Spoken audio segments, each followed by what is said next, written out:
Om Asato Ma Sadgamaya Tamaso Ma Jyotirgamaya Mrityurmang Amritam Gamaya. Om Shanti Shanti Shanti.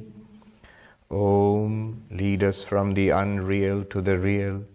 Lead us from darkness unto light. Lead us from death to immortality. Om, peace, peace, peace. Well, thank you everyone, especially Mataji and her team, for having me here, organizing this beautiful retreat in this beautiful place. It's really, this place has spirit. And thank you all for joining. The text that we have selected, you have the book with you, Manisha Panchakam. So it's a text of Vedanta, of Advaita Vedanta. And most of us here, by the way, I was just speaking with Mangeshji, and I said, you don't get new people. They're all people I know. They're people from different Vedanta societies across the country here. So most of us here are veteran Vedantins. So we do know what Vedanta is about. But still, once in a while, it's good to take a look, a retrospective look at what exactly is Vedanta. Recently, I was in St. Louis, and revered Swami Chaitananandaji, he gave me this subject. He says once in a while he gives this subject to visiting Swamis. What is Vedanta? And he says it's been wonderful from 1971 onwards, when he has been in this country.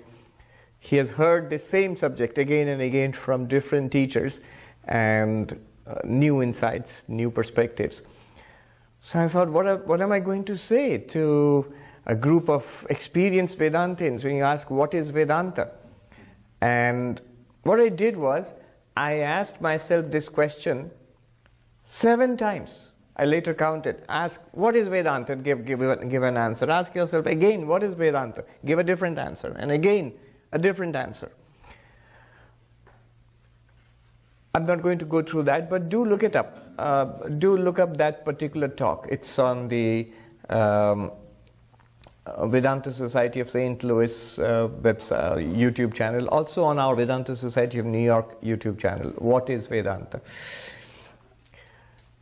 One way of understanding Vedanta is to understand what it is not. And there's a very comprehensive way of looking at Vedanta, and we'll speak about that later. But often it's useful to drill down to the core of Advaita Vedanta. And to drill down to the core of Advaita Vedanta, you can ask, what is it not? You see, spiritual life, it depends on how you set up the question. The answer that you'll get, it depends on how you set up the question. One way of looking at the problem of spiritual life is the way we are used to in the different religions of the world, especially the theistic religions of the world. God exists. We do not have faith in God, do not love God, do not worship God, do not surrender to God. That is the problem.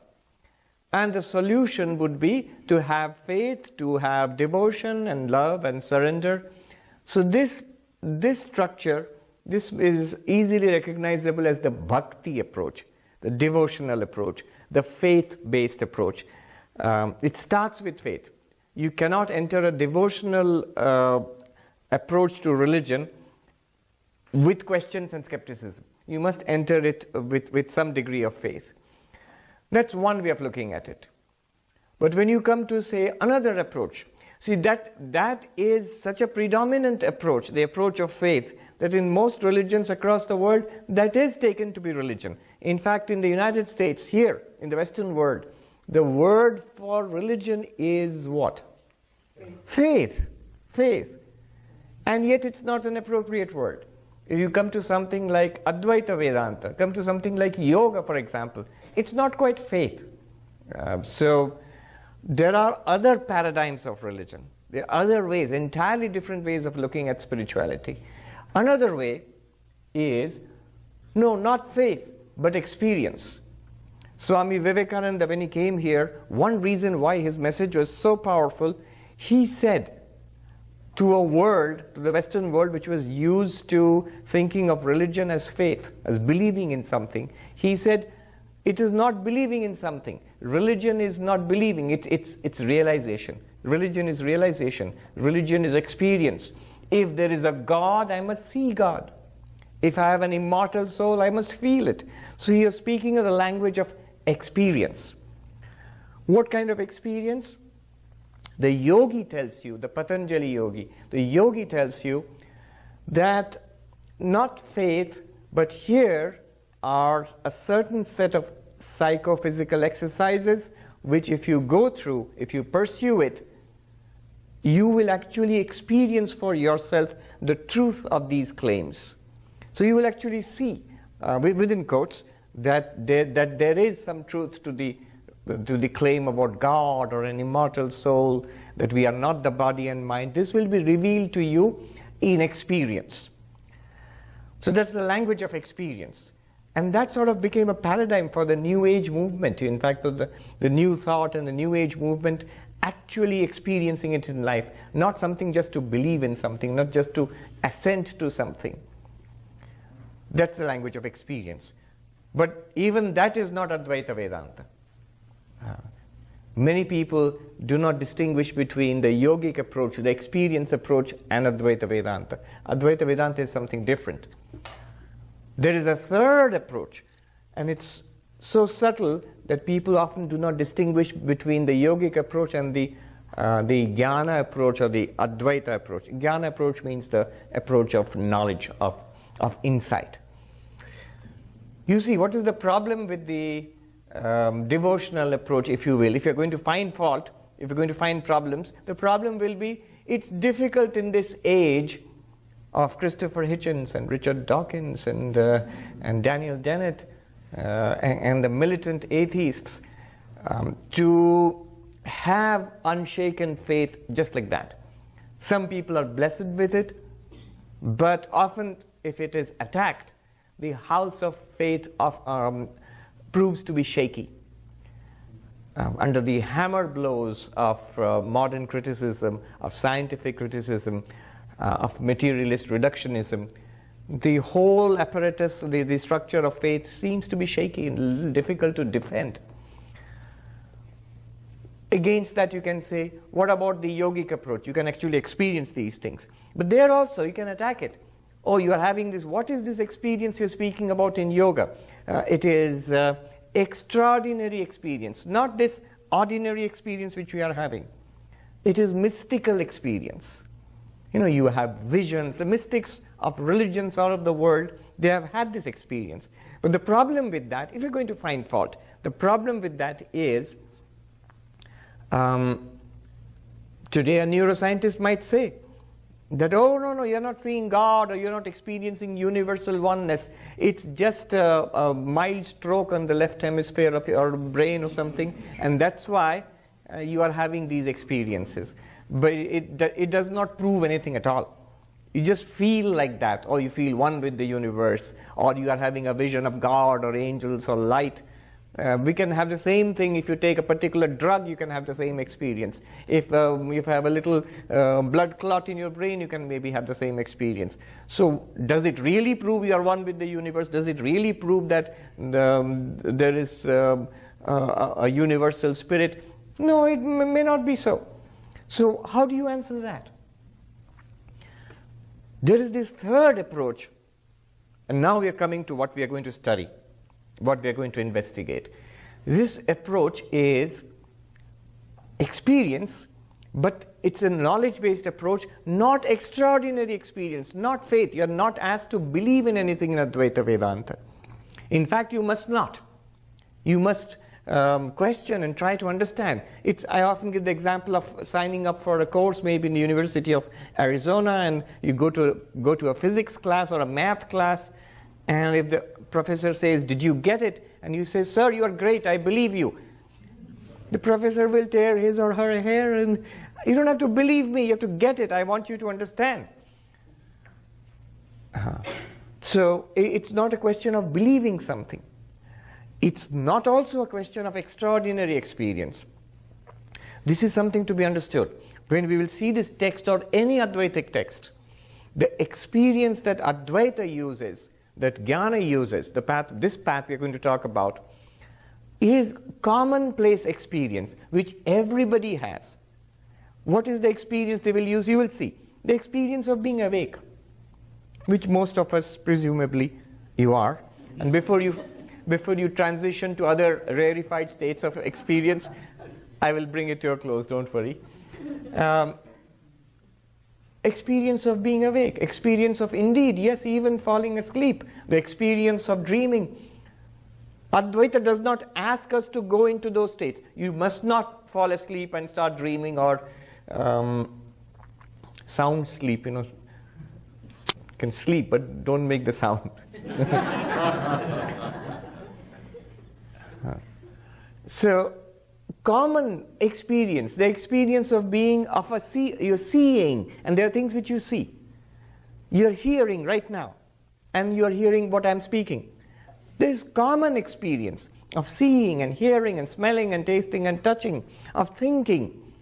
There's experience of waking, dreaming, deep sleep. There's experience of being embodied. So common experiences which all of us have. Just the experience of being a sentient, aware being. Just that experience. The most common experience everybody has. All of us share it.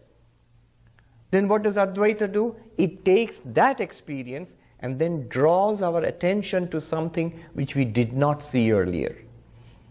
Sri Ramakrishna told this wonderful story. It will be good to keep in mind. It's really applicable to our situation. He said that this washerman, and that takes some explanation. In India, those who are from India, you know, but those of us who are not from India, you will not know. There are still, a clothes washer is not a machine. It's a man, typically, who will come to your house and pick up your laundry and take it. Usually, that person will take it to a river bed, to the bank of a river, and then you don't want to see what he does to your expensive clothes. He washes them very, very thoroughly, but he gets it very clean. Now this washerman, one of our Swamis, he was in the 1980s, 70s, 80s. He was saying he was alarmed. He went to India, to our monastery, and he asked for a nail cutter. And he was telling us, the next day I got the nail cutter. What is the nail cutter? This rather fierce looking character with a knife. He asked, what do you want? He's banging on my door early in the morning. You asked for me. No, I didn't. I am the nail cutter.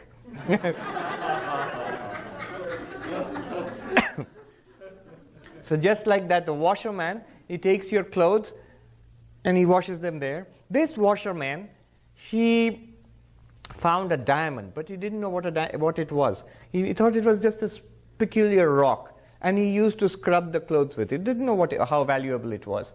But one day, he thought, it's not like other rocks. Let me ask my friend, the vegetable seller, who might know, who is wiser than me more. And so he goes to the vegetable seller, and the vegetable seller says, this seems valuable. I can give you a bag of brinjals for it, or some vegetables for it. I can trade you. Luckily, that washerman did not agree to that trade. He went higher up the food chain. And finally, he comes to this diamond merchant, who recognizes the rock for what it is, the biggest diamond he has ever seen. And he says, this is a magnificent stone, it's a magnificent diamond. I will give you 10 lakh rupees for it, 10 million rupees for it. That which was more money than the poor washerman could have ever imagined in his life. And so all his wants were removed, and now he becomes this very rich person. So whatever poverty he had is removed. Now that's a story about spiritual life. See, he had the diamond all through, but he didn't know what he had. We have the diamond, which can remove all our wants. We have it right now. And we are aware of it. We are using it. But we do not know how valuable it is. We do not know its true depth. We will see, like that washerman, when we come to Shankaracharya, who's like the diamond merchant, he will show us the diamond that we have in our possession. Over the next 2 days, we will see. So, we are using this diamond, which we have. What is this diamond? We are using, how are we using it? Right now, we are using it to see me. You're using it to think and to talk and to be curious. What is he talking about? We are using that. Shankaracharya will point it out to us. So we already have it. It needs to be pointed out to us. So that pointing out, that insight into what already exists, that is Advaita Vedanta. I would like to put it this way. If you ask what is Advaita Vedanta, the spiritual journey, in any path, it's a spiritual journey. The very fact that you say a path, it means it's a spiritual journey. But what kind of a journey is it? It's not a journey in space. Many of us, we have come from different parts of this vast and beautiful land. Some have come from Canada. We journeyed in space. Advaita Vedanta is not a journey in space. It's not a journey to the holy city of Benares or Mecca or Jerusalem. It's not a journey from here to heaven, to Vaikuntha, the abode of Vishnu, or to the pure land of the Buddha. It's not a journey from one place to another. Sometimes you see when you're coming across a big board, heaven is a place. Okay, which means this is not heaven. That is heaven. It's not a journey like that, not from one place to another. What Advaita Vedanta is going to talk about, what they're going to point out, is present right here. It's everywhere. It's right here. It's not a journey in time. Sometimes spiritual journey is put forward as a journey in time. Not now, but after the coming of the prophet or the Messiah or the avatar, after the coming of the next Kalki avatar. In Hinduism, we have this avatar. In Christianity, the coming of the of Jesus again, the second coming. Wait in time, or wait after death. Look at the words after. After means time. It's a time word. Advaita Vedanta is not a journey in time. That after something, after samadhi. You say, Swami, at least enlightenment, after enlightenment? Oh, no. Advaita Vedanta doesn't say it will happen to us after enlightenment. Enlightenment is only enlightenment. It reveals what already exists. We'll just see, oh, it was here all along, and I didn't see it. So it's not a journey in time, it's not a journey in space, it's not even a journey from yourself to something else. There is God, and I will realize God, find God, see God. Not even that. It is you yourself, it is I myself, our own inner reality. Not from one place to another, not from one time to another time, not even from one object to, not even from yourself to something else. It's right here, right now, and it is ourselves. Then what is the path? What is the journey in Advaita Vedanta? It is a journey from ignorance to knowledge. Ajnana in Sanskrit means ignorance. Jnana means knowledge. From not knowing, not realizing, not seeing, to knowing, realizing, seeing. And some of you looking puzzled. Remember, what I'm doing here is drilling down to the essential core of Advaita Vedanta. I'm not knocking or criticizing, what's the word used here? Dissing. Devotion or meditation, or traditional religion, not at all. Not at all. All of them have their place, and we'll see what role they play. But we are taking a particular paradigm here. Let's just remember, for the next 2.5 days, we are trying to take the paradigm of Advaita Vedanta. There are advantages to this paradigm. If I want to advertise this, the advantages, one would be it's very direct. It points to something here and now and all the time. It is also, don't mistake me at all, but I must say it, it's also effortless. Now there's a lot of smiles around. But don't misunderstand me. There can be a lot of effort involved. There's a lot of effort at other things which are peripheral, which surround this spiritual quest. But the enlightenment which they speak about is effortless as you yourself are effortless. What work do you have to put to be yourself? You are yourself, whatever you do. So this is the core idea of Advaita Vedanta. What is the point of all of this? Advaita Vedanta, in common with all other spiritual paths, at least the Indian paradigm of spirituality, is to overcome suffering. Dukkha nivritti. Overcome suffering. The Buddha's quest, when he started off on his quest, is there is suffering.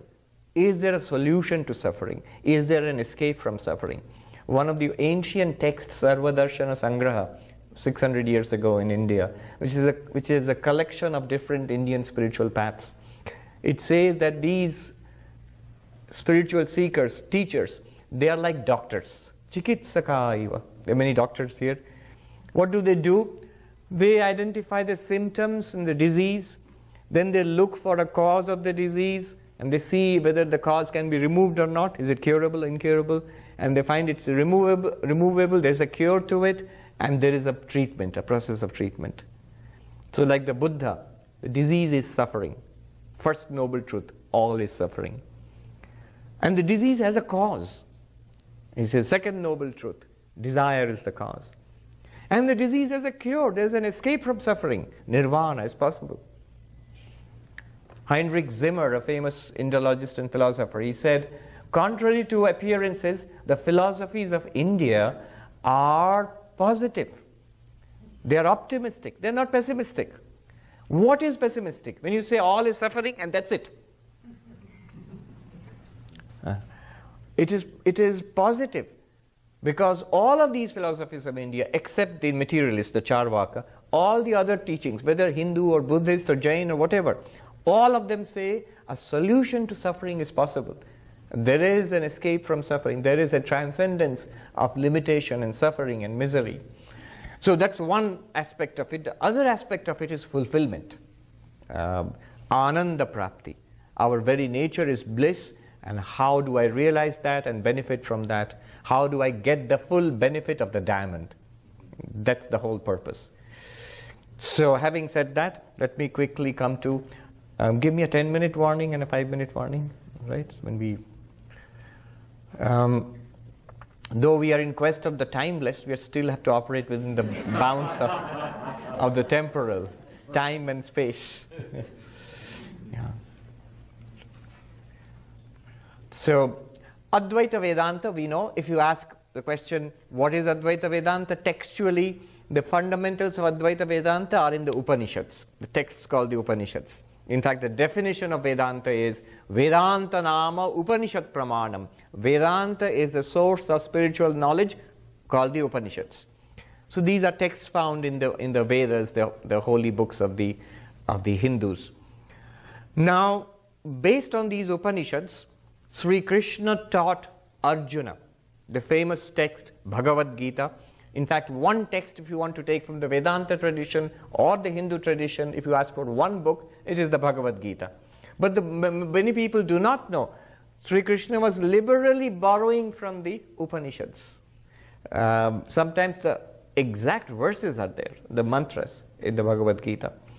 So the second pillar of Advaita Vedanta is the Bhagavad Gita. And there's one more called the Brahma Sutras, which is a philosophical investigation into the teachings, a systematization, if you will, of the Upanishads. So this tripod, this is called in Sanskrit Prasthanatraya, the triple foundation or the triple canon of Vedanta. But there are many, many other texts. Shankaracharya, who wrote commentaries on these major texts, but he also wrote a number of independent works.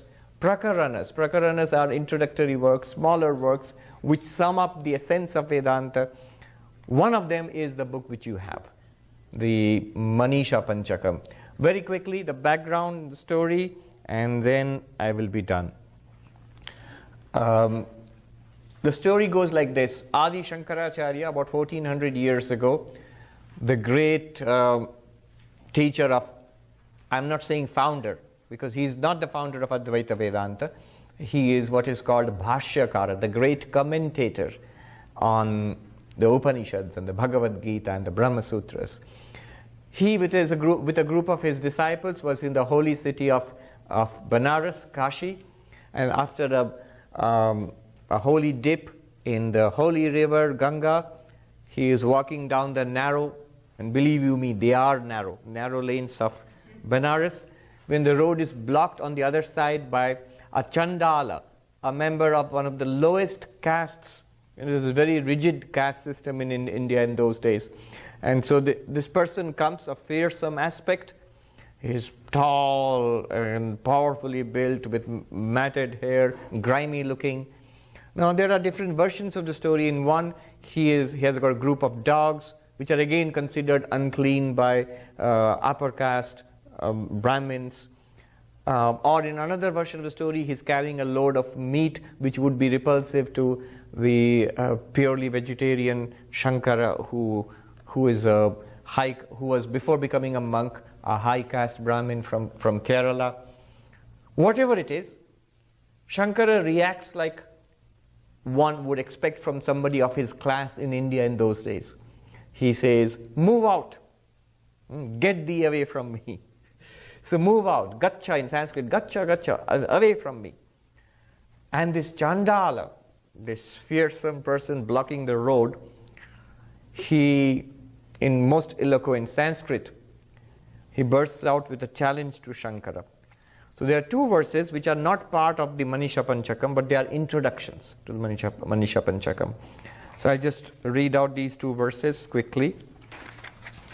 What does the Chandala say? He says,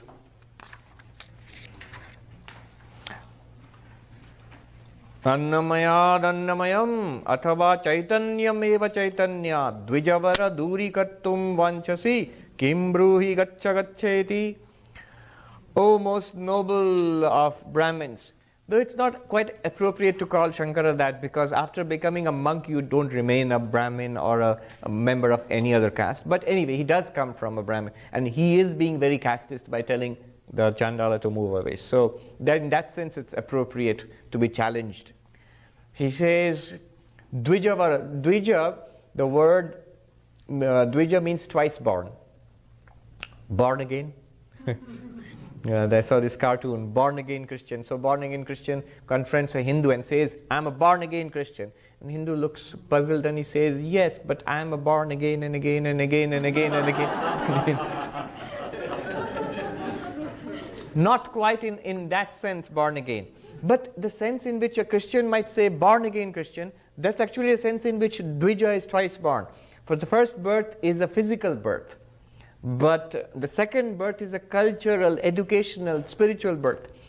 The second birth is when the sacred thread is given and the child is ready for Vedic studies. So, second birth. Upanayana, the sacred thread ceremony is performed. Dvija. And when the child studies the Vedas and becomes a master of this sacred lore, this person is called Vipra. Same. The word Dvija, Vipra and Brahmin, they all mean the same thing, but there are shades of difference. Dvija, the Sanskrit word literally means twice born. Vipra means wise. Vipra. If you write in English, Vipra. Ekam Sat Vipra Bahuda Vadanti, we find it in many Vedanta societies. The truth is one and the wise speak of it differently. The wise means here, the same Brahmin is a person who has not only got the sacred thread, but also studied the Vedas, now has mastered the sacred lore, the teachings. And the same Brahmin, when the person gets enlightenment, realizes one's nature as Brahman. So the real meaning, the essential meaning, the highest meaning of Brahmin is a person who has got Brahma Jnana, has become enlightened. Normally we say Brahmin is a Brahmin by birth, by caste, but the real meaning is Brahmagya, the knower of Brahman. And that's how it's used in many of the Upanishads and in the Gita. So Brahmin, so three meanings, the same thing. Brahmin, when they get the sacred thread, Dvija, twice born. You're born into spiritual life or religious life.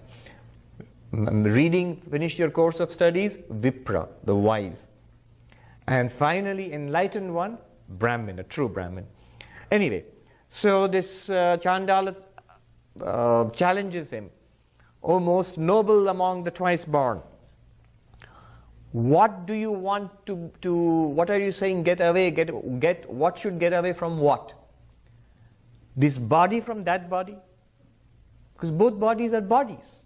They're made of flesh and blood and bones and all sorts of unmentionable gooey stuff,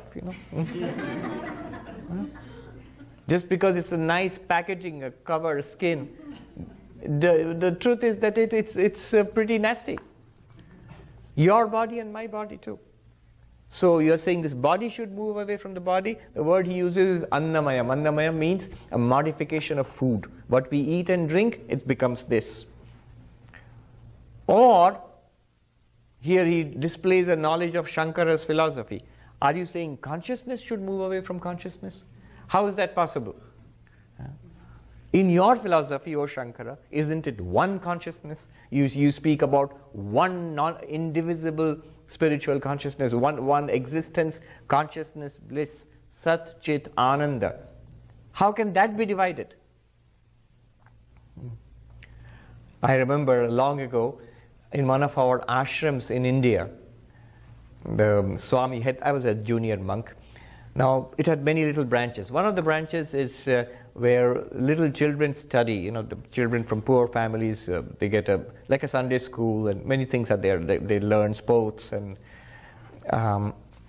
so that runs on, all of these run on donations. So a rich person came and he wanted to donate a certain amount of money, and he wanted a plaque to be put up in the name of his father and mother, which said, he gave what is to be said there.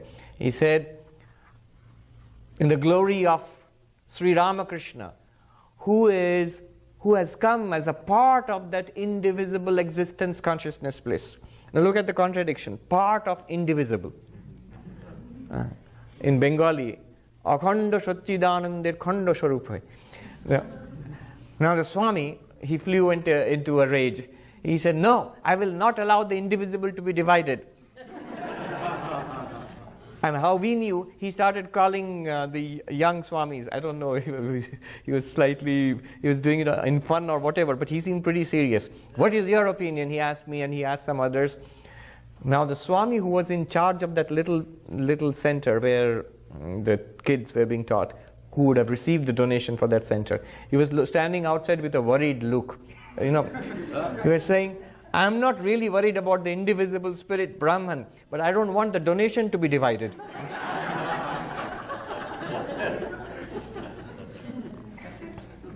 How can consciousness move away from consciousness? How are we doing for time? We got time. And then he goes on. So what are you saying? King bruhi gaccha gaccha iti. What are you saying that move away, move away?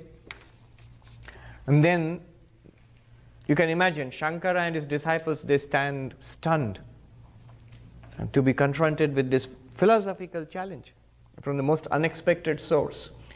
And then the Chandala, he expounds further. The next verse is pretty deep. But this is not part of the Manisha Panchakam itself, but this is the introduction. Kim Gangambuni Bimbite Ambaramano Chandala Vati Paya Purevantaramasti Kanchana Ghati Mritkumbhayorvambare Pratyagvastuni Nistaranga Sahajananda Avabodhambudhau Viproyam Swapachoyam Ityapi Mahan Koyam Vibheda Brahma. Very technical, very deep. In fact, all of Advaita Vedanta is poured into it and showing Shankara that he knows Shankara's philosophy backwards and forwards. And he says, That infinite ocean, limitless ocean, ocean of what? Not of water. Ananda avabodha. Avabodha means consciousness. Literally it means understanding, but consciousness, awareness. And ananda, blissful awareness, bliss and awareness, and limitless. And nistaranga, without waves. Ocean has waves. This has no waves. It's an unchanging, limitless expanse of consciousness and bliss. Oh, really? How nice. Where is that? Pratyak vastu. It's inside you. It is you, the inner self, the one which we experience as I, this one inside. Pratyak vastu. In that inner existence, in inner being, our inner being, which is like an infinite expanse of a waveless ocean of consciousness and bliss. What difference is there between a noble Brahmin like you and a Chandala like me? The literal word here is Shwapacha, dog eater. So that person would be looked down in India and America also, because nobody loves the dogs more than, especially in Manhattan, I see everybody. So, but like a Chandala like me and a high class Brahmin like you, what difference is there from that perspective? Koyam vibheda brahma. Not only is difference is there, where is this delusion of difference coming in you? Then he gives two examples. The sun, here standing for that infinite expanse of consciousness and bliss. The sun, the example. The sun in the sky, when it is reflected in the holy waters of the Ganga water flowing in Benares, or the same sun reflected in the ditch water in the slum where I live. He lives in a slum. What difference does it make to the sun itself? Yeah. So what is the water of the Ganga? It's the body and the mind. You may think that you're a very pure person, a holy person, worshipped, revered and worshipped, and you might think that I am a low caste person, despised and looked down upon. But in both of us, that inner self, which is an unbroken expanse of consciousness, unlimited expanse of consciousness and bliss, that is exactly the same. Just like the sun reflected in water. Does not matter what kind of water it is. The pure water of the Ganga does not make the sun any purer. The dirty water of the ditch does not make the sun dirty.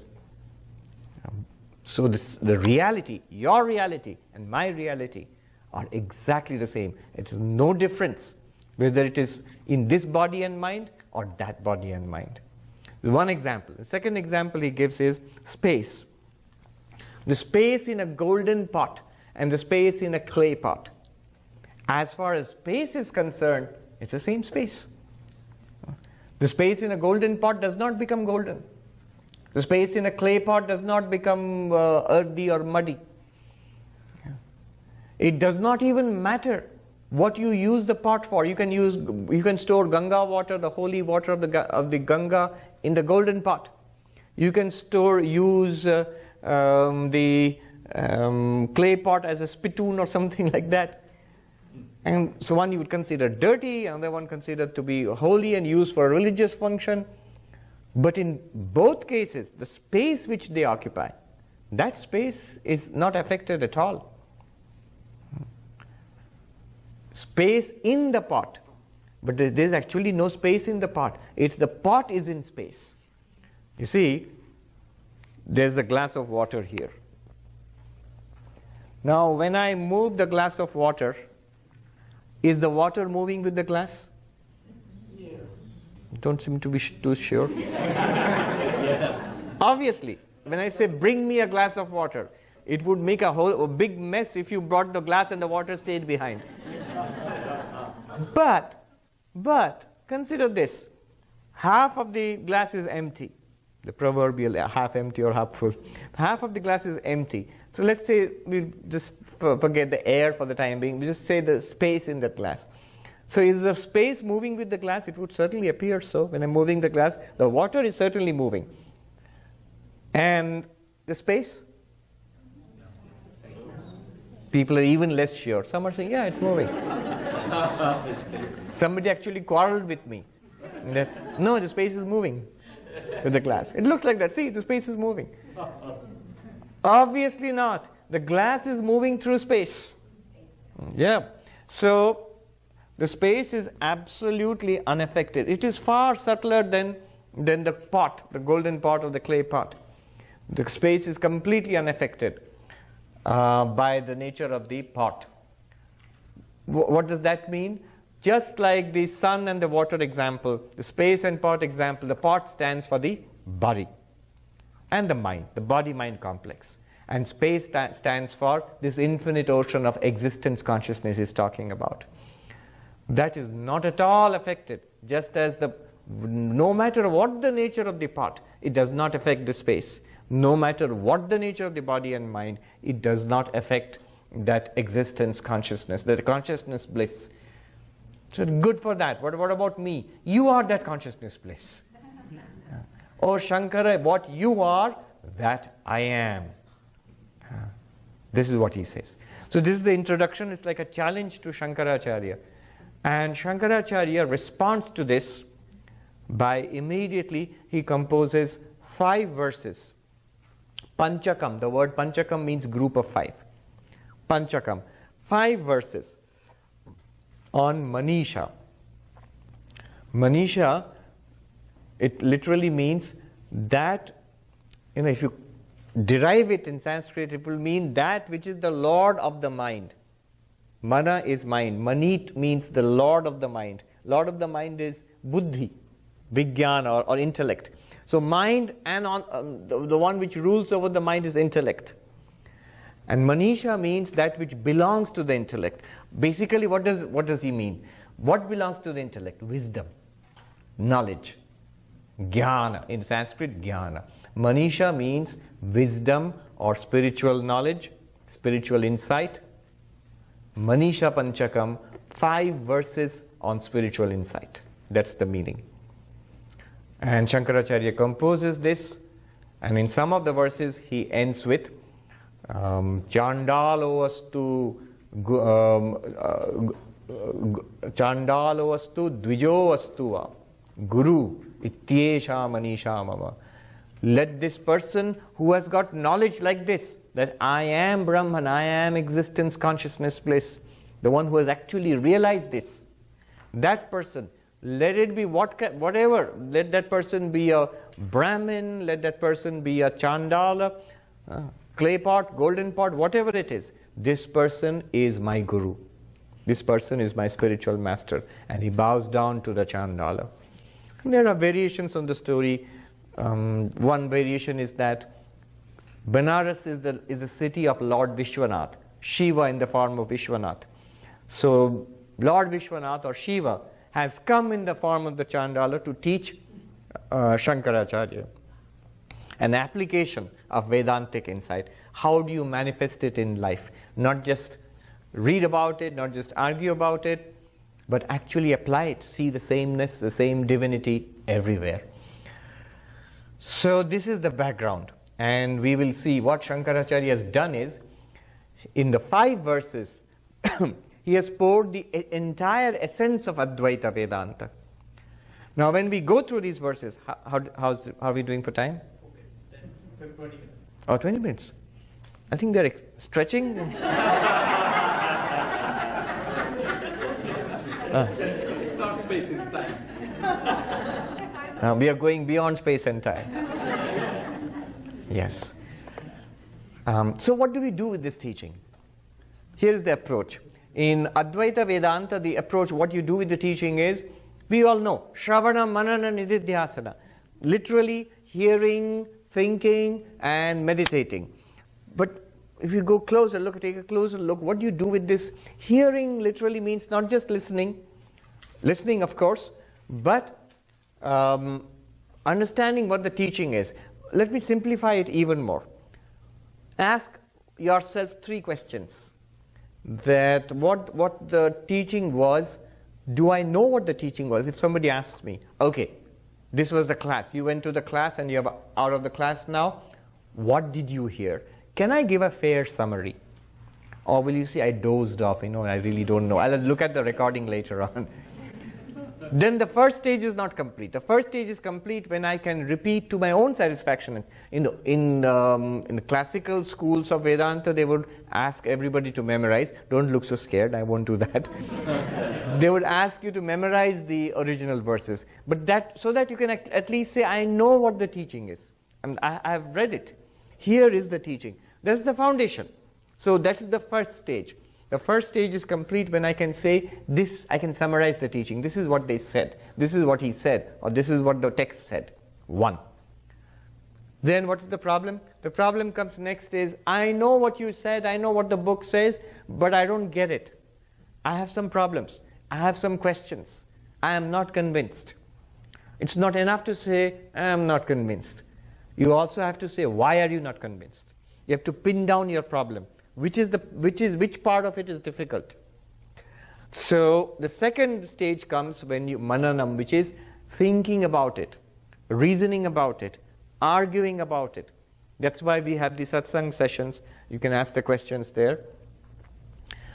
Ask the question, write it down, I'll pick it up and I'll answer it, and I'll also interact with you to follow up. Don't be too eager. When is he going to get to my question, my question? Often you will see the person who asks the question, it might be a question in many people's minds. And sometimes the answer, if you're quietly sitting in a corner and listening, the answer might work for you rather than for the person I'm addressing directly. So the questions are questions everybody has. So this is the second stage, where I can say at the end of the second stage is complete when I can claim I have not only heard what the teaching says, I can tell you what the teaching is, and now I get it. In the first stage, I know what the teaching is, but I don't get it. I'm not convinced. I'm not persuaded. Second stage is, I am convinced. I get it. Then what remains? I get it, but it feels intellectual. I feel that I have learned a clever philosophy, but my life is not transformed. You claimed, you pushed this philosophy with the claim that my suffering would be transcended, that I would get peace and satisfaction, fulfillment. I haven't got that yet. I'll take you to consumer court. So that is the third stage, nididhyasana, where this problem that, technically it is called contrary tendencies. We'll come to that later. Viparita bhavana, that is contrary tendencies. That I know what the teaching is, I am convinced about it, but I don't see it in my life. How do you address that? That's the third stage. Third stage is this meditation, nididhyasana. We'll speak about it briefly. And after which I should be able to say, not only do I know the teaching, not only am I convinced about it, it's real for me. There's still something remaining to be done after that, but it's real for me. So these are the three stages. This is what we will do with the teachings. As we go through it, tomorrow and day after, listen carefully so that I can say, yeah, I know what you said, Swami. Second, I get what you said, Swami. Third, fact or theory. If it's not a fact yet, you have to tell me at which point it stops being a fact. So Advaita Vedanta claims whatever is in this book, no matter how incredible it might sound, it's a fact right now. It's a fact right now. So if you say that, no, it's not a fact yet for me, I understand it up to this point, but that remains. I have to be enlightened, I have to get samadhi, I have to get this mystical experience, and then it will be. But remember, I said it's not a journey in time. If it's there, all of it, what they claim, it must be here and true for all of us right now. All of it is a fact, just now. So where does it stop being a fact? At which stage? You ask and we'll work it out. We'll see. Those are some of the best questions. Questions also are of three kinds. One is at the first stage, where I have to supply information. What is the teaching? The second stage, where it's argument. You have you have a problem with it. You raise it, and I'll try to answer and convince you. Persuasive. And the third stage is the most interesting, where you don't need information. You don't need persuading, but you want the teacher to make it real for you so that the benefits start flowing immediately. And it's possible, actually. And that kind of question is the most valuable kind of question. Advaita Vedanta is, in spite of its vast literature and ancient traditions, it's very easily summed up. And it's summed up in brief sentences. A single sentence which sums up the entire teaching of Advaita Vedanta. These Vedic sentences are called Mahavakya. Maha literally means the vast or the great, and Vakya means sentence. So great sentence, not in the sense of a long sentence, but the sense of a profound sentence. In Sanskrit, Arthato Mahan. That means profound in meaning, deep in meaning. And there are many such sentences. All of them mean the same thing. They all mean the same thing. Aham Brahmasmi, I am Brahman, that thou art. This very self is the infinite. All of them mean the same thing, that you are the infinite existence, consciousness, bliss. There are many such sentences scattered throughout the Vedas, but for convention, from each of the 4 Vedas, one such sentence is picked, representative. So there are, conventionally speaking, in Advaita tradition, there are 4 such great sentences, 4 Mahavakyas. And let me just write it down. From the Rig Veda,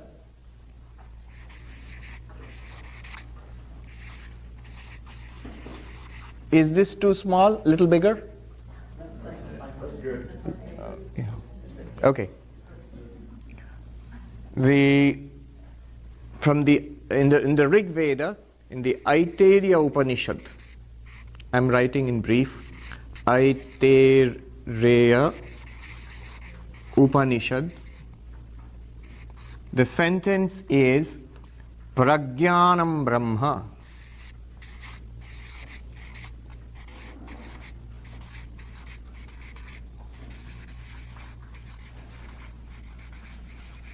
This is one Mahavakya. The sentence is Prajnanam Brahma. What does it mean? Consciousness is Brahman.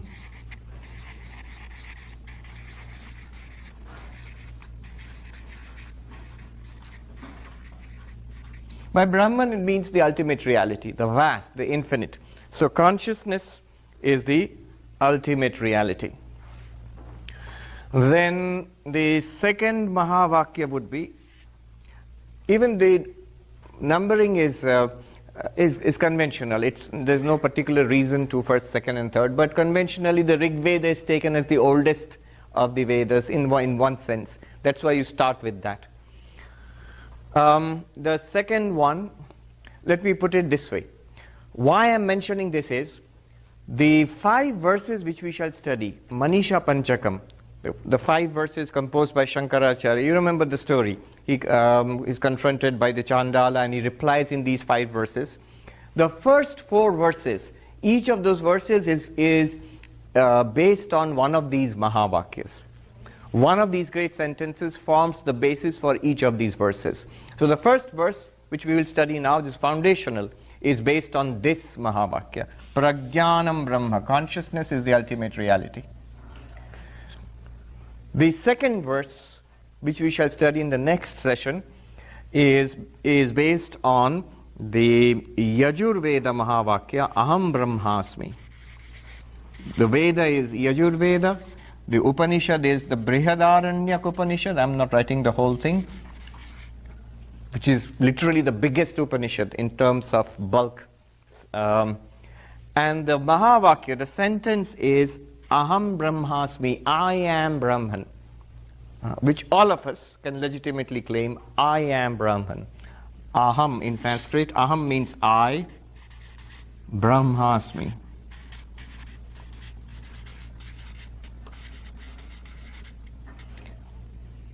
I am Brahman. The third verse, which we shall study again in the second session. Did I flip that too fast? I am Brahman. Aham Brahmasmi. That's from the Brihadaranyaka Upanishad. So this is the actual sentence. Aham Brahmasmi. I am Brahman. The beauty of these sentences is if someone asks you, what's all this about? Just one sentence is enough. Any one of them.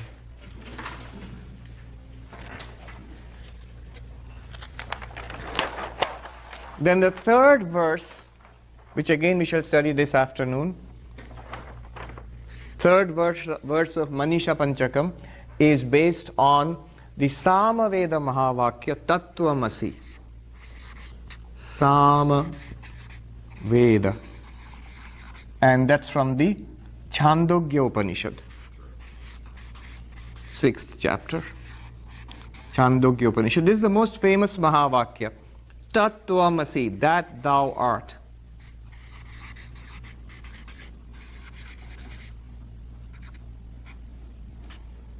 That meaning Brahman, thou meaning you, art, that thou art, or you are that. And the fourth verse, which we shall study tomorrow, of the Manisha Panchakam, is based on the last Mahavakya, the Atharva Veda Mahavakya.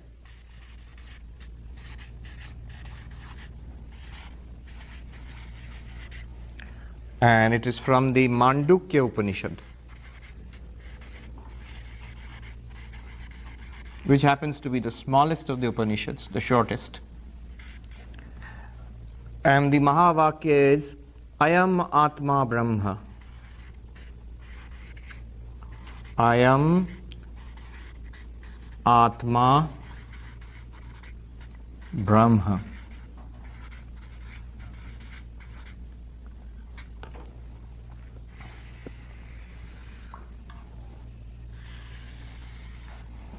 Which means this self. Which self? This self. This self is Brahman.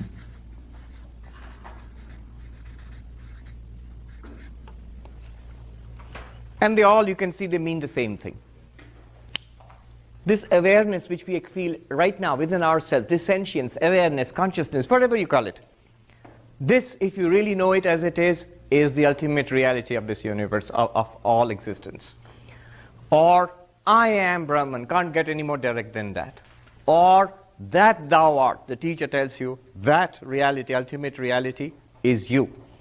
Or, this very self is Brahman. They all mean the same thing. And each of the verses, the first 4 verses, they are built around each of these Mahavakyas. Sometimes, in the case of the third Mahavakya, for example, Tattvamasi, the link between the verse we shall study and the Mahavakya is rather tenuous, but it's there. You can find the trace there. So that's 4 verses of the Manisha Panchakam, and the 5th one is a general summary of the whole teaching. So that's what is going to happen. The first one is built around consciousness. This consciousness is Brahman. Which consciousness? What we all feel within ourselves right now. All right. Now, as you can see in all of them, you are Brahman or I am Brahman. This very self is Brahman, but it does not feel like that. I'm sorry, were you able to hear till now? Yeah. But it does not feel like that. Whatever Brahman is, we don't feel very Brahman-like. The problem is that we are convinced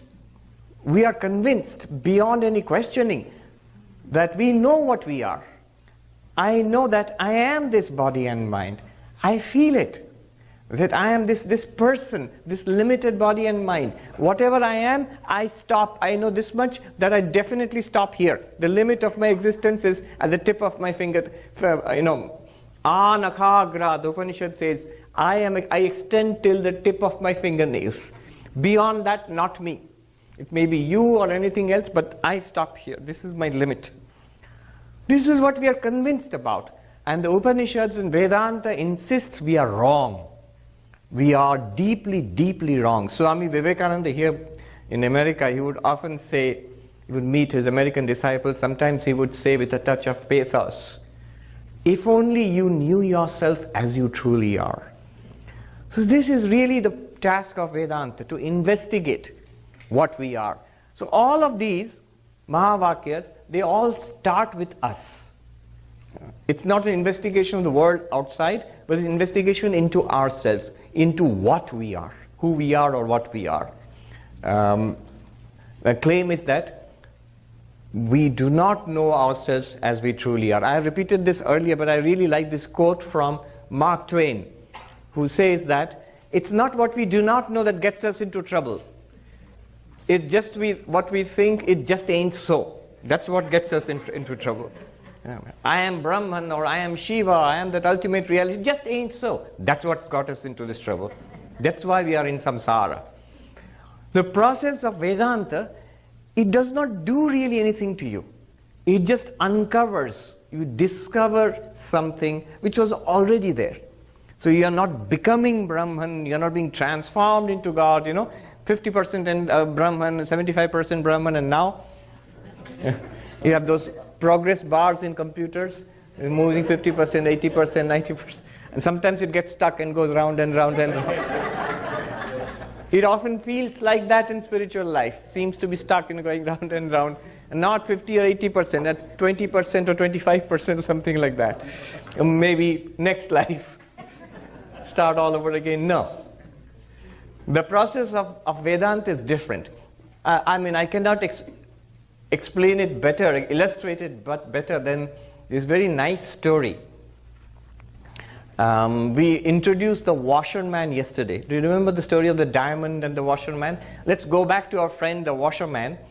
And if you go to a riverbank in India and see the washerman at work, you will see another character. You have to introduce another important character today. The washerman's donkey. So usually the washerman would go around with this donkey on which he would load the laundry and take it to the riverbank and wash it, and then they would spread it out in the hot sun, something like this, outside to dry, and then he would neatly fold it, put it back on the donkey's back, and then drive the donkey back to home, and next day he would go out on his delivery rounds and give back your clean laundry. So that's how it worked. So donkey is an essential part of it. He's the transport, the SUV. Now, this washerman, he's got this load of clothes, he comes to the riverbank, a distance from his house in the village, and then, oh my God, he discovers that he has forgotten to get the rope with which to tie the donkey. Now he's going to be at work near the river. He can't afford to have the donkey wandering off. That would be a disaster. He would be helpless without the donkey. Imagine if your car just took it into its head to drive off by itself. It can happen, they are looking into it now, the self-driving cars, and the way it would work is exactly like that. It would be controlled by nothing other than your mobile phone. You would say, come and pick me up. It would be far away, it's some parking lot, and then it will drive itself down, pick you up and drop you off and drive itself away again. And you have to call it with your mobile phone. That's how they are planning it. Now it's a disaster. How will he tie the donkey? And he is worried while this gentleman, educated man from the village walks past, and he says, "Sir, I am undone. What can I do? I can't work. I can't leave the donkey here. It will just wander off." And that man says, "Oh, that's just easy. Just pretend to tie it. Just go through the motions. Just like that. Yes, just like that. Do it." And so he does it. He just pretends he's tying the donkey, and the donkey is watching. And this man takes the clothes off the donkey and retreats backwards, slowly watching the donkey, and the donkey is watching him too. And he goes about his business, looking back, and the donkey is just there. It's there munching grass or whatever, but it's not moving. And it's amazing, miracle. There's no rope at all. And when he's done, the clothes are dried and folded, he brings it back to the donkey and says, "Hut, move." Donkey doesn't move. And he says, "My God, what have you done? It's black magic." And he runs to that man's house. "Sir, sir, you put me in sore trouble. Now donkey doesn't move. I can't go back home." Oh, he says, "Just easy, you pretend to untie it." Yes. And he goes back and he does that, unties it like that, pretends to. And the donkey watches, and then he says, "Move," and the donkey moves. Advaita Vedanta works like that. It may not feel like that. It may feel that we are really tied to this samsara, to this world, to our problems. But when it works, you begin to see, I never was in trouble in samsara. Swami Vivekananda's beautiful poem, Song of the Sannyasi. "Thine only is the hand that holds the rope that drags thee on." All our suffering. Thine only is the hand that holds the rope that drags thee on. Then solution, let go thy hold, sannyasi bold. He's talking to a monk. Let go thy hold, sannyasi bold. Say Om Tat Sat Om. It's a very beautiful poem, but the difficulty is in letting go of the hold. We have such a death grip. How do you do that? That's what Vedanta teaches. Gently, it opens our grip, finger by finger, and so we let go.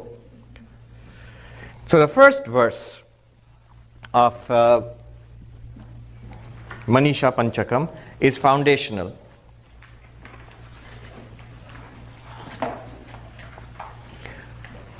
Jagrat swapna sushuptishu sfutatara ya samvidujrimbhate ya brahmadi pipilikantatanushu prota jagat sakshini saivaham nacha drishya vastu iti dridha pragyapi yasyasti chet chandalo astu satu dvijostu guru ityesha manisha mama.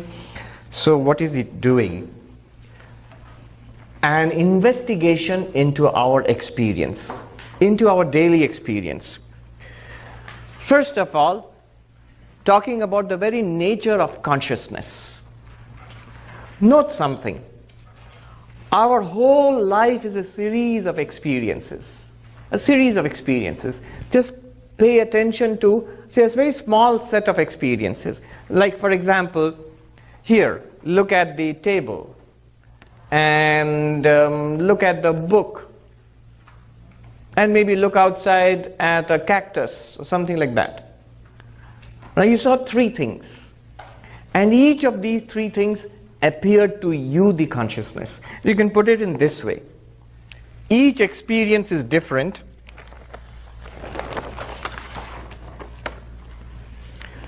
You experienced a book.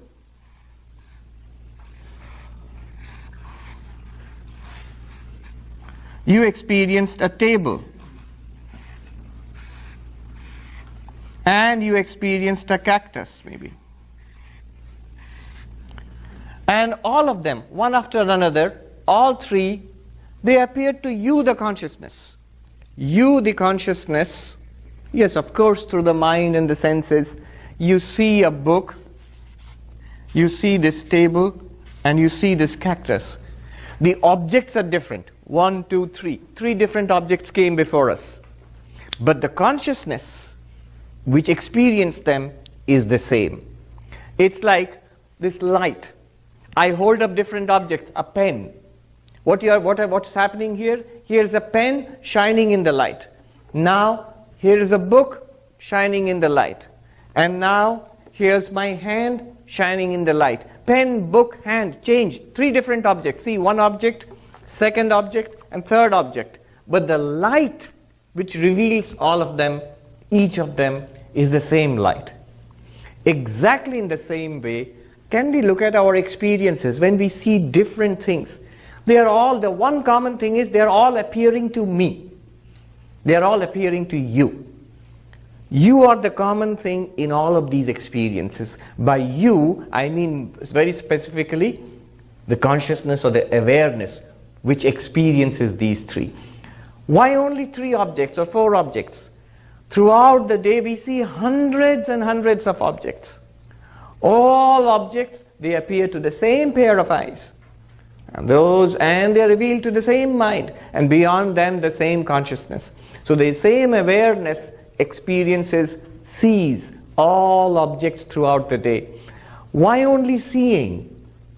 You hear sound and music and speech and noise and even the absence of noise, silence. These are experiences through the ear.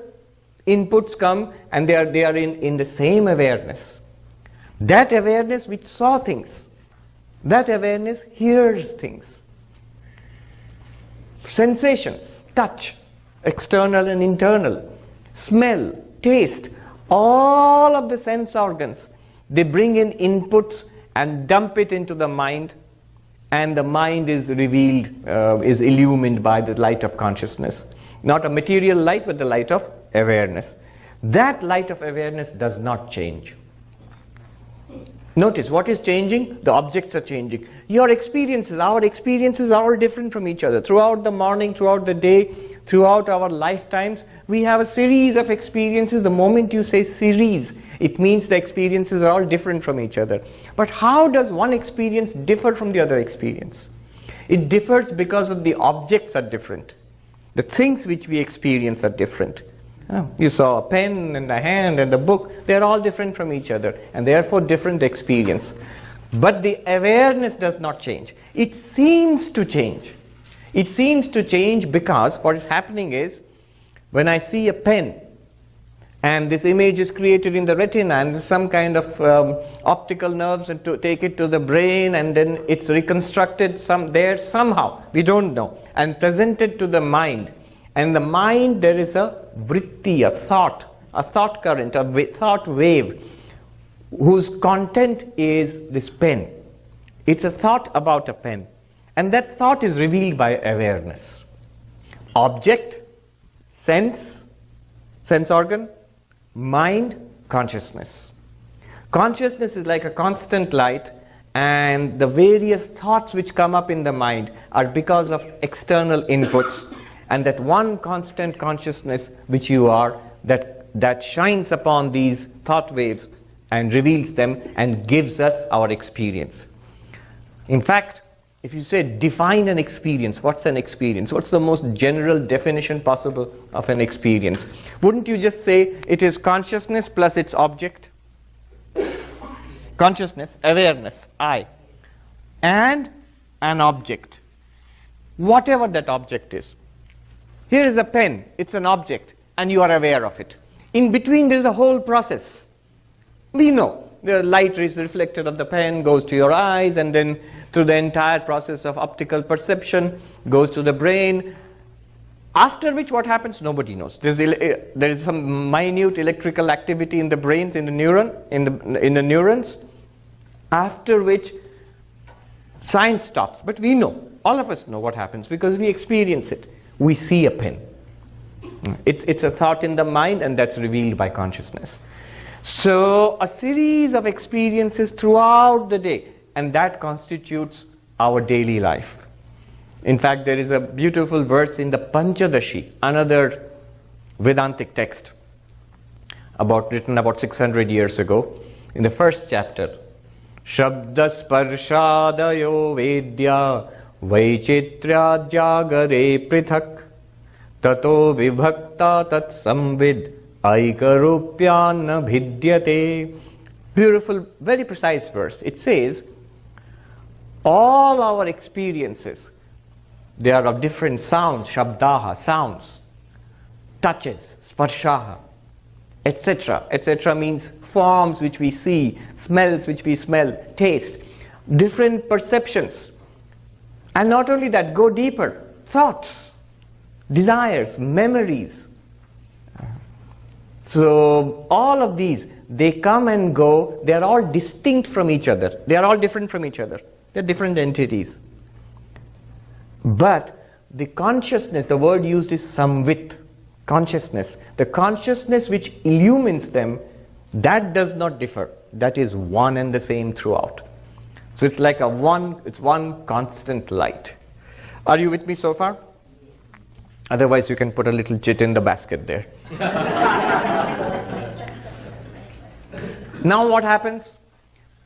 At the end of the day we fall asleep, and this entire waking life shifts out of our experience, and a series of dreams takes its place.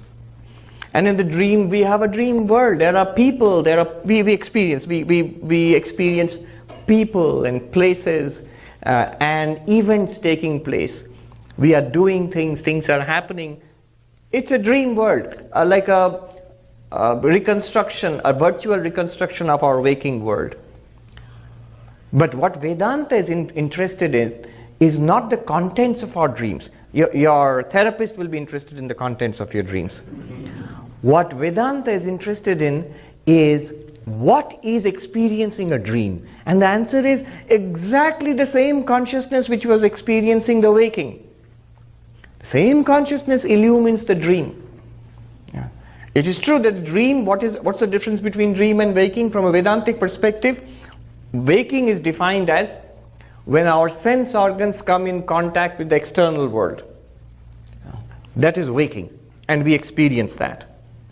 When the sense organs shut down and the entire virtual world is created in the mind, which we understand only after waking up, that entire virtual world is created in the mind, that we call a dream in sleep. But the point they want to make is, in dream also the same consciousness continues. Same consciousness, unbroken, it continues. Thoughts change. The mind has different thoughts in it, different feelings in it. Even the personality changes.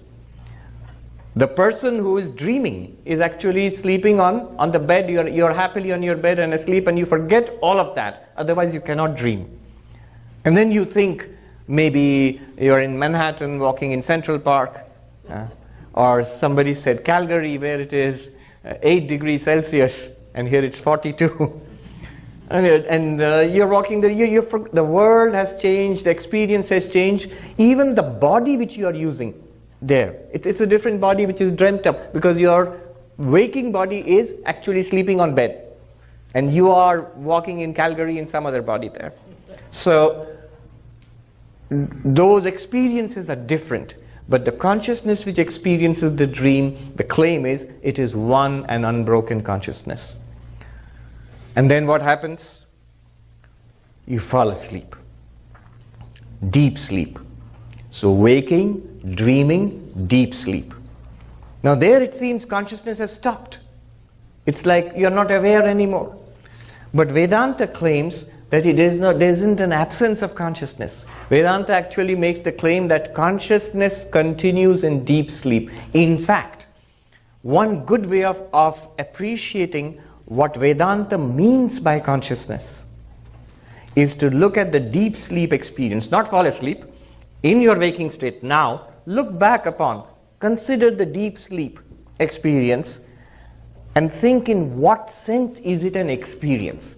If we can understand in what sense we can call deep sleep an experience, we'll begin to understand what Vedanta means by consciousness. Vedanta does not mean by consciousness thoughts, thinking, does not mean by consciousness feeling, does not mean by consciousness ideas and conceptualization, because the difference between consciousness and the mind is not sharply defined in modern parlance. You see, when we generally talk about consciousness in our common the way we talk, or even in consciousness studies, unfortunately the problem with modern consciousness studies is the difference between mind and consciousness is not appreciated. So what do we mean by consciousness in our general talk? Well, I am thinking, so it is conscious. I am seeing, speaking, it is conscious, I am aware.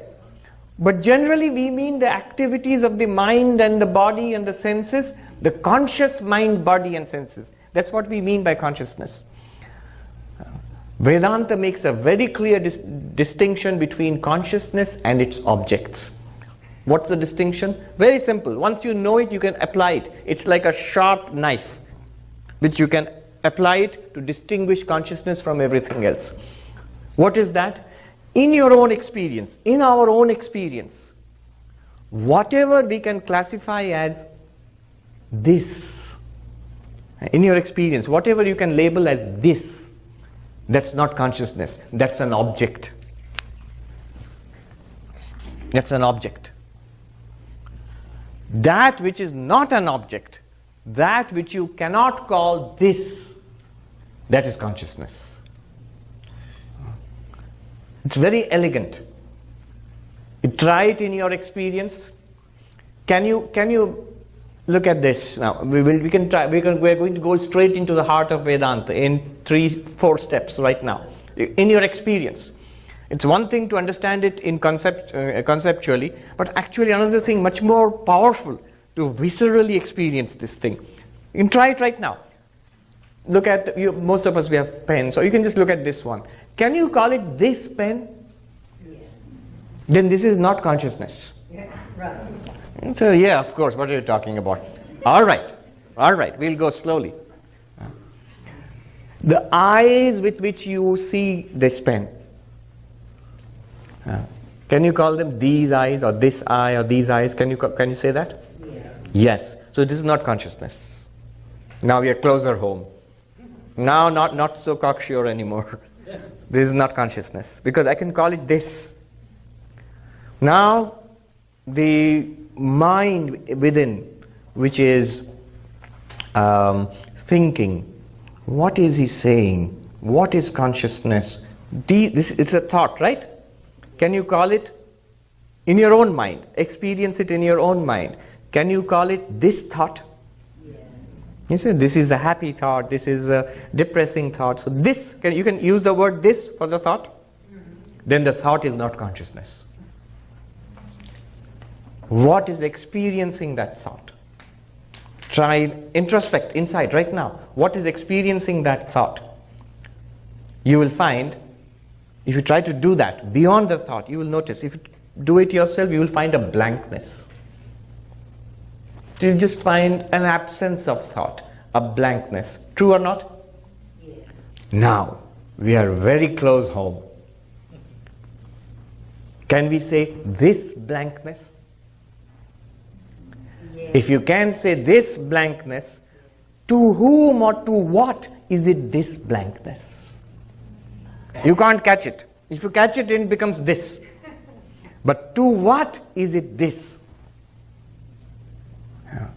That is itself not consciousness, but it points to the real consciousness, to what our real nature is. Let's try it even more viscerally, even more concrete. Just follow this. I'm going to ask you to locate yourself.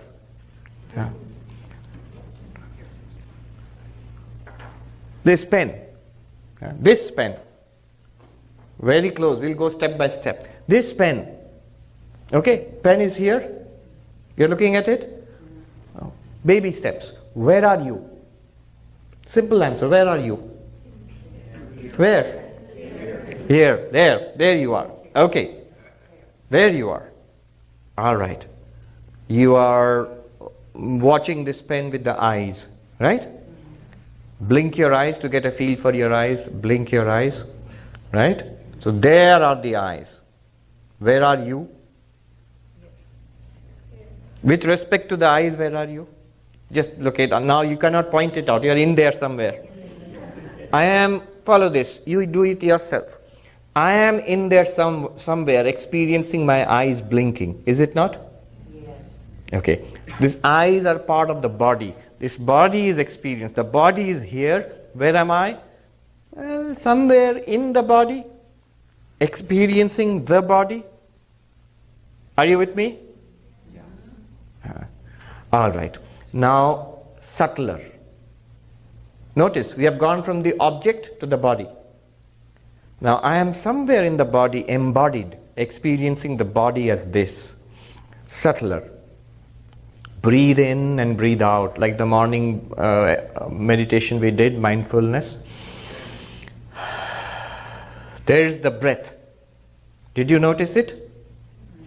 With respect to the breath, where are you?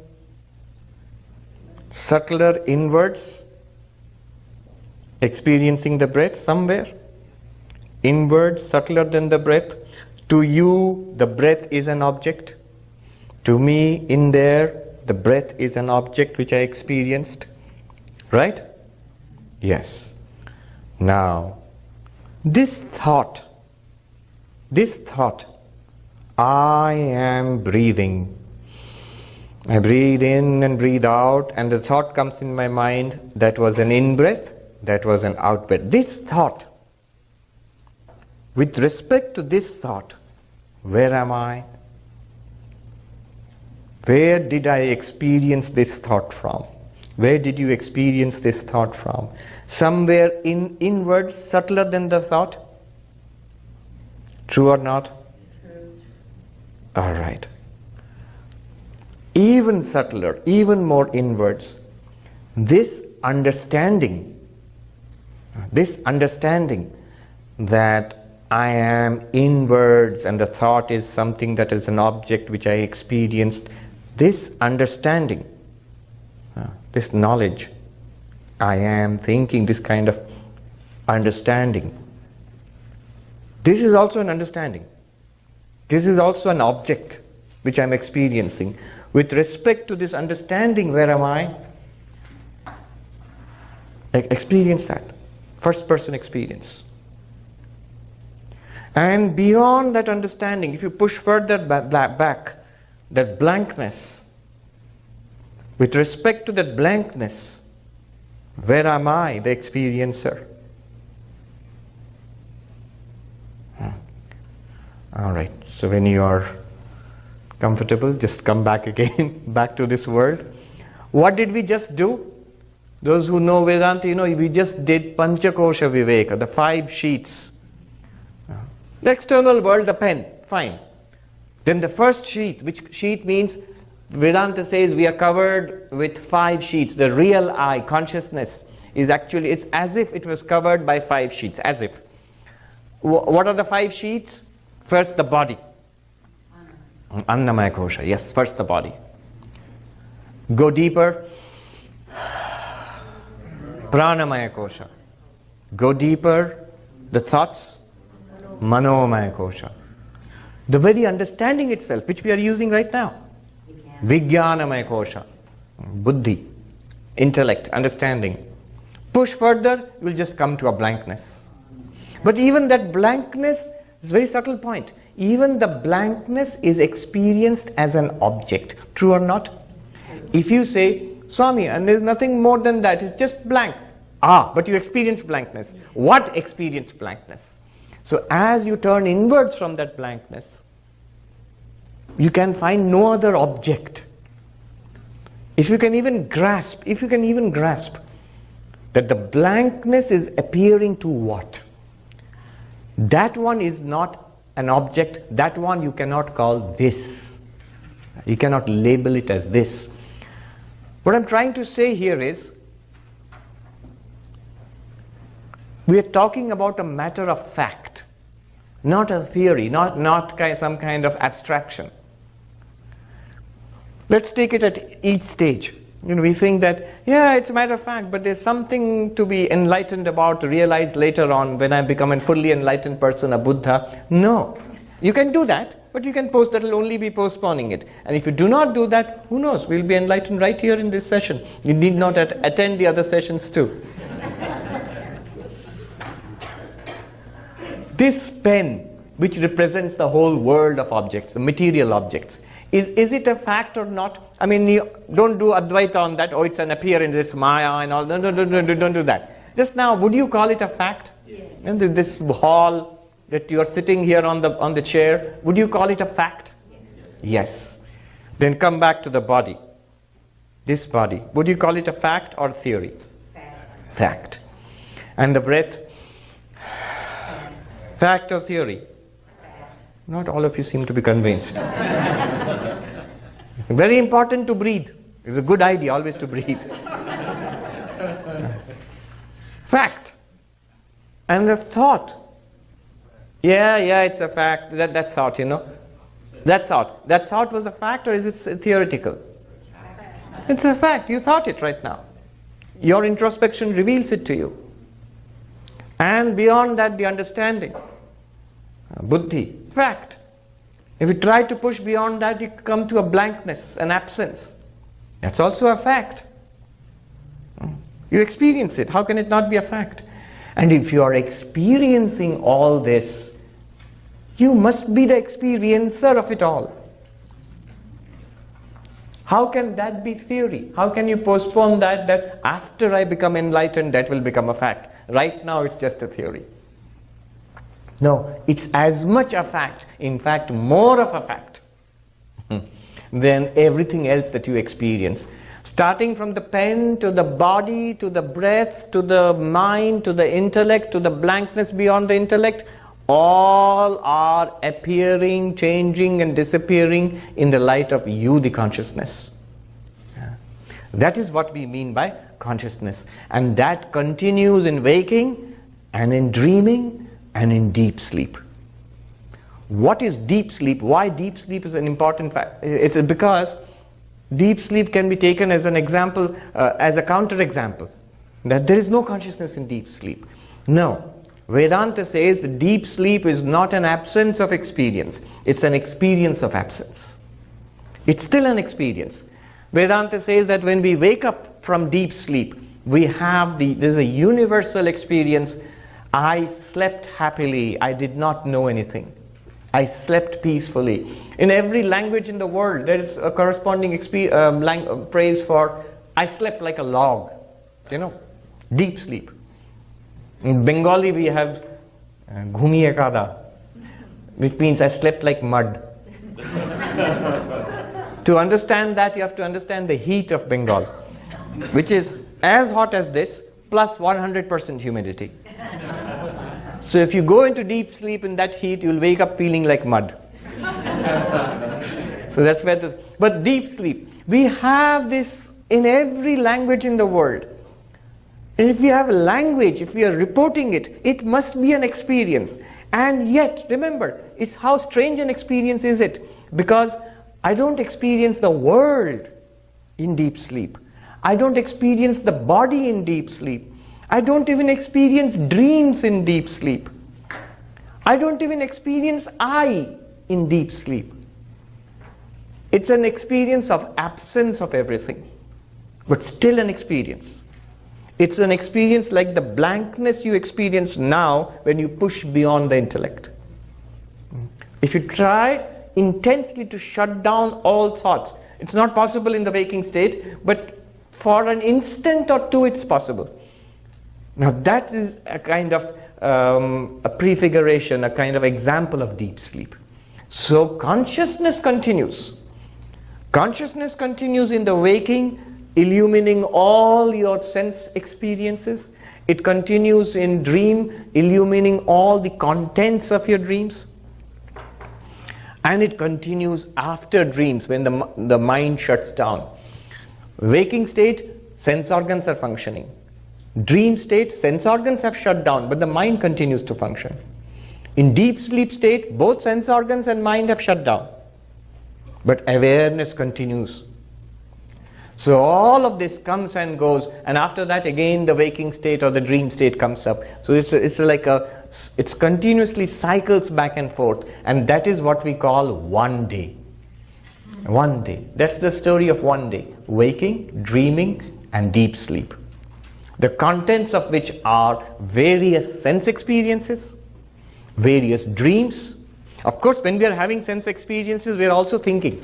Thinking and feeling and desiring and enjoying and suffering, and dreams and blankness, and again waking, again dreaming, again deep sleep. Now the Upanishads, the Manisha Panchakam says, in all our waking, Jagrat, Swapna, Sushuptishu, in our waking, dreaming and deep sleep, Sfutatara, clearly, unmistakably, Ya Samvid Ujrimbhate, that consciousness which clearly shines forth.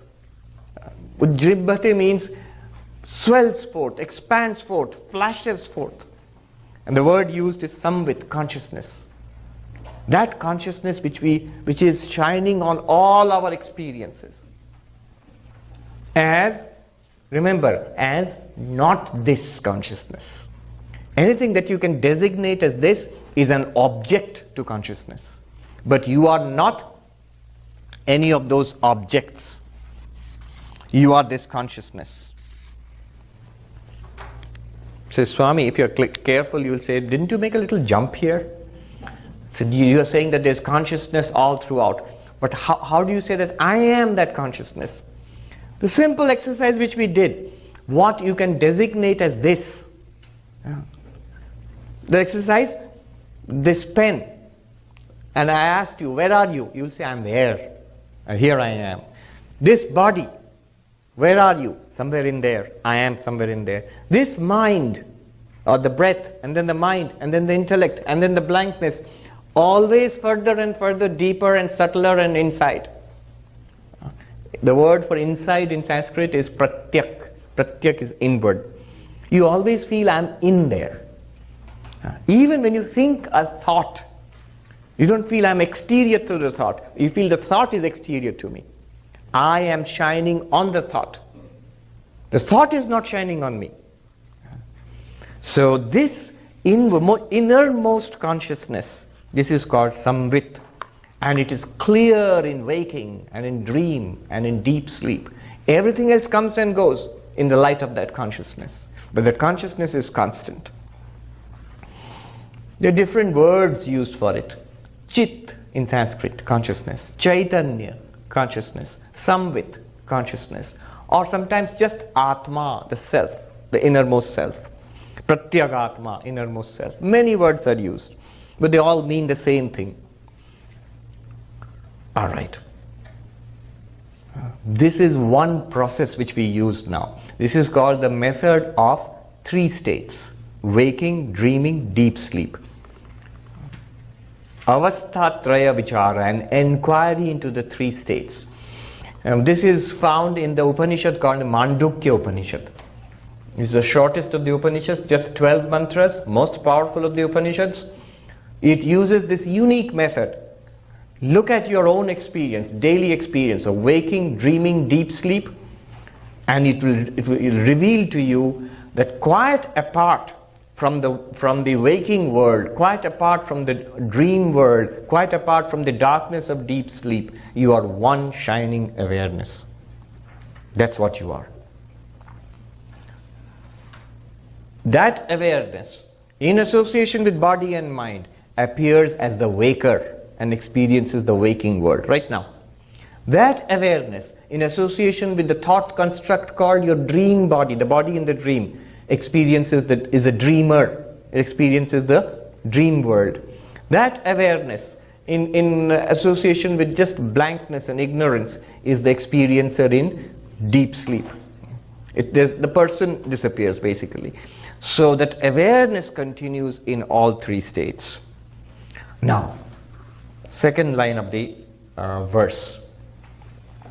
Ya brahmadi pipilikanta tanushu prota jagat sakshini. Let's ask a question. Alright, so I am not the body, not the mind, not the intellect, not even the blankness beyond body, mind and intellect. I am an unchanging awareness. That in itself is a big step, a really big step. But how many such awarenesses are there?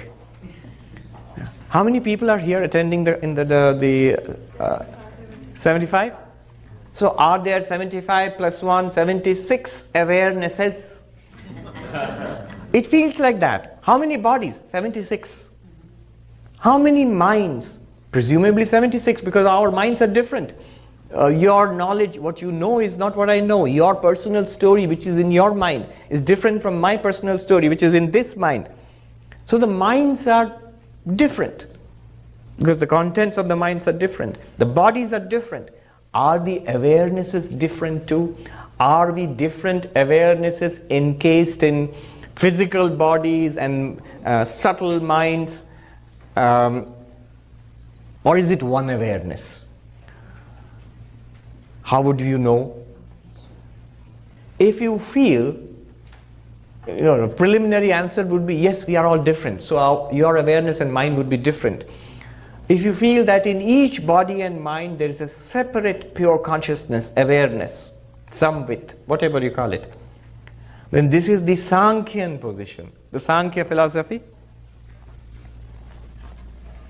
The Sankhya philosophy says that consciousness is separate in each body-mind. So each being is a separate consciousness, pure consciousness, apart from body and mind, but separate. It's like so many lights. These are all different lights, and each light spreads out and illumines the entire room. But each light is different. The source is different. Like that, imagine separate lights. The philosopher Leibniz, we know him as a mathematician, calculus. His idea was something like this. Ultimately, he says each soul is a separate, he called it a monad. Monad. It's very, very much like the Sankhyan Purusha. So each soul is separate. And he gives a very evocative idea that imagine the night firmament. Here it's very spectacular in the desert here. The night sky with all those separate, sparkling, shining luminaries, the stars, forever separated from each other by the gulf of unimaginable darkness, space between them. So we are like that. Each of us is a shining point of consciousness, but forever separate from each other. That's a Sankhyan point of view. Advaita says one consciousness, shining through every body and mind. We are actually all one being, one existence, one consciousness, but appearing to be divided. In the Bhagavad Gita, Sri Krishna says, Kshetragyam chapi mam vidhi sarva kshetreshu bharata. In the 13th chapter, Sri Krishna tells Arjuna, in all these fields, which are the fields? Each body and mind is a field. In all these fields, there is a knower of the field. What does he mean? You. You are experiencing your own body. You are experiencing your own mind. So you are called the knower of the field. Which field? That field, that field, that field. So how many knowers of the field? Well, the fields are many, so I guess there are many knowers of the field. Sri Krishna says, on the contrary, I am the one knower of the fields in all bodies and minds. Bodies are different, minds are different, the fields are different, but there is one knower. It appears to be different. In the Gita itself, Krishna says, one alike in all bodies and minds, yet seeming to be different. Avibhaktam cha bhuteshu vibhaktam eva cha sthitam. Undivided in all beings, appearing to be divided. This appearing to be divided is in each individual being. The reality behind each individual being is one undivided. Of course, the Sankhyans don't give up easily. So they have objections. They say, no. It's cool to say we are all one, but it doesn't feel like that.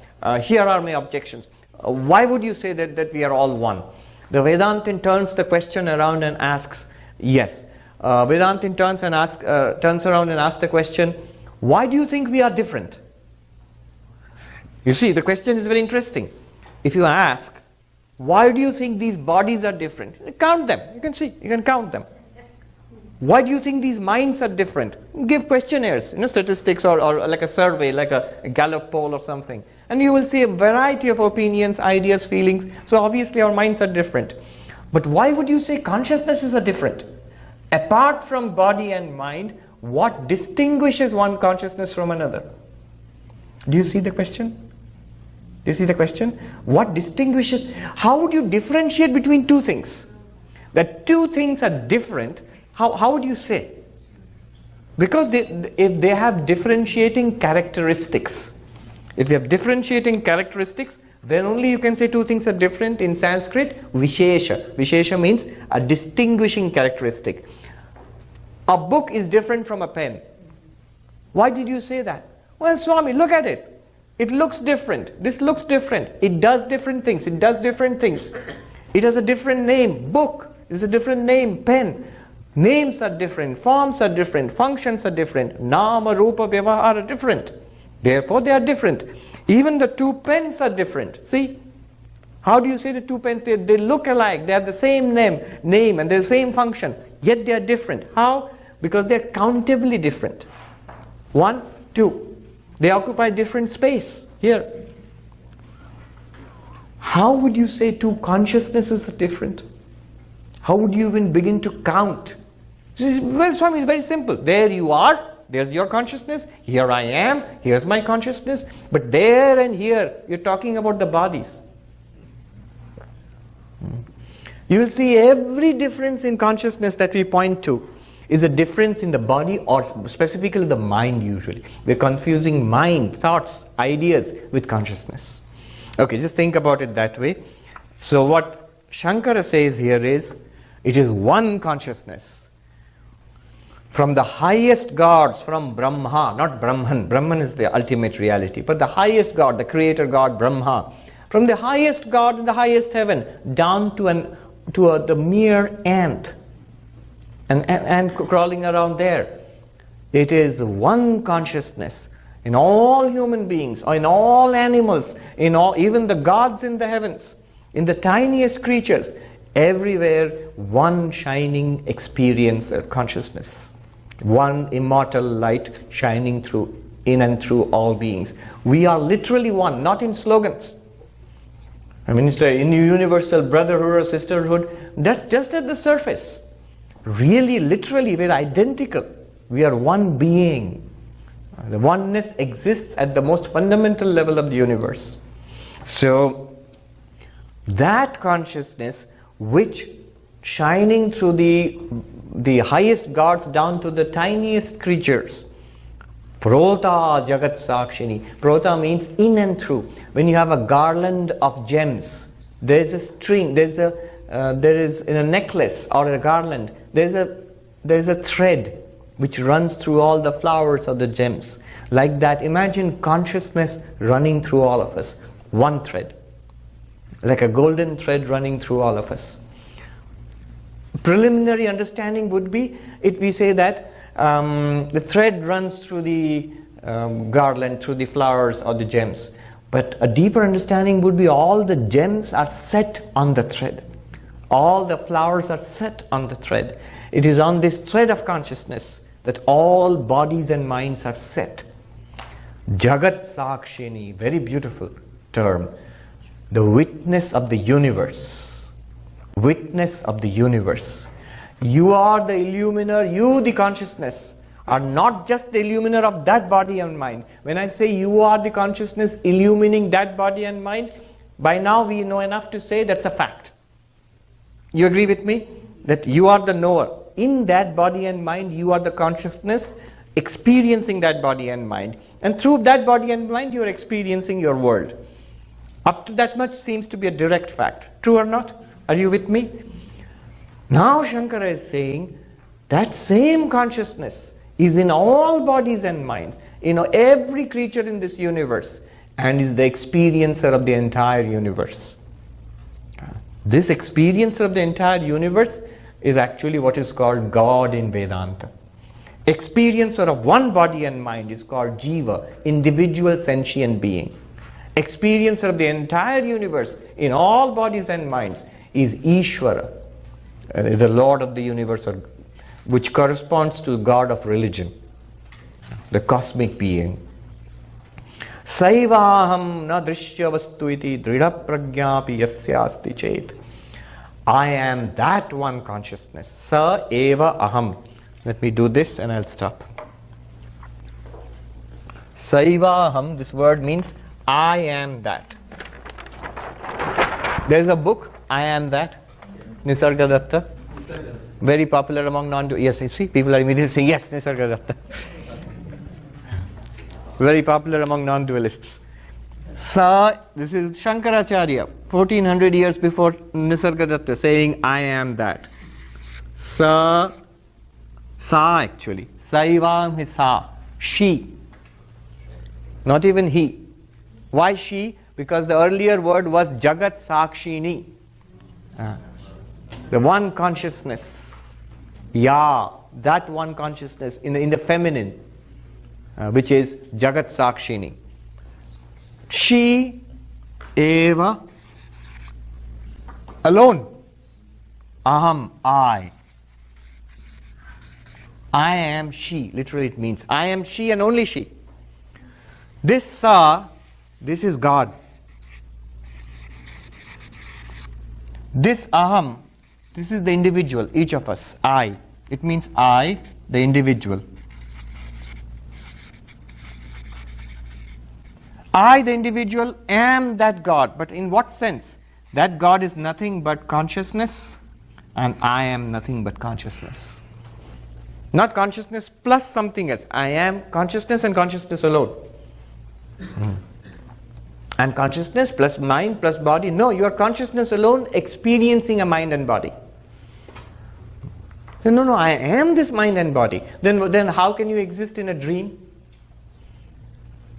Question. If you say, I am irrevocably this mind and body, in a dream do you experience this body? No, you don't.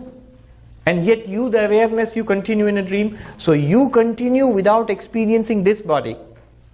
Therefore, the awareness can continue without this body, without experiencing this body. You are not irrevocably tied to this body. If you see what I mean. Saivaham. I, the individual being, experiencer of one body and mind, and she, that consciousness, experiencer of the entire universe. I am she. So I am Sa eva aham. I am that. Or I am she, literally here. Not an object.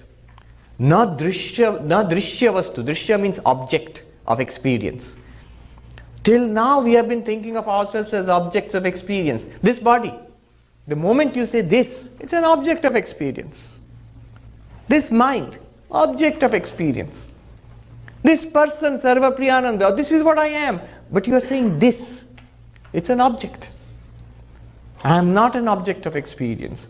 Whoever has this solid conviction, unchanging, unwavering, beyond any doubt, dridha prajna, this conviction, this wisdom, let that person be a chandala, a person from the lowest caste like this man standing before me, let that person be dvijavastu, let that be the highest caste of noblest of Brahmins. That person, whatever the outer packaging, that person is my guru, my spiritual master. This is my conviction. Ityesha manisha mama saeva guru. That one is my spiritual master, one who has this conviction. What is this conviction? I am not an object. Whether it's an object in a waking state, in the dream state, or a deep sleep, I am the one consciousness shining in all of them. Not only in this one body and mind, from the highest Brahma to the tiniest ant, through all bodies and all human beings, animals, gods, I am that one consciousness which is the witness of the universe. That one I am. This conviction, the person who has with great clarity, unshaking clarity, such a one, be it a Chandala or be it a Brahmin, such a one is my spiritual master, my guru. So this is the foundation of Advaita, this insight. Let me stop here. Okay. Om Shanti Shanti Shanti Harihi Om Tat Sat Shri Ram Krishna Arpanamastu.